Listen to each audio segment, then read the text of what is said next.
Hello বন্ধুরা, আজকে আবার একটা নতুন ব্লগ নিয়ে চলে এসেছি। এই দেখো আমরা গড়িয়াহাটে পৌঁছে গেছি।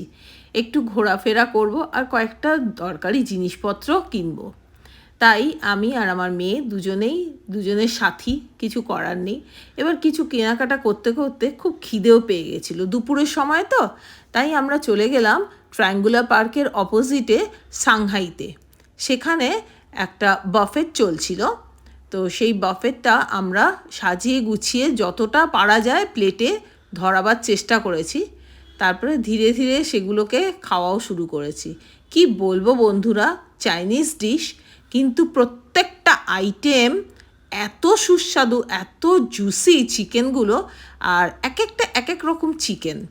আর ওদের ওখানে বাটার গার্লিক ফিশটা তো জাস্ট অসাম, কিচ্ছু বলার নেই।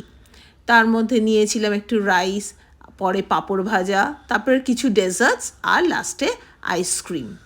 এগুলো খাওয়া দাওয়া করে আমরা চলে গেলাম একটু এম বাজার। একটু কেনাকাটা করে তারপরে বাড়ি চলে এলাম।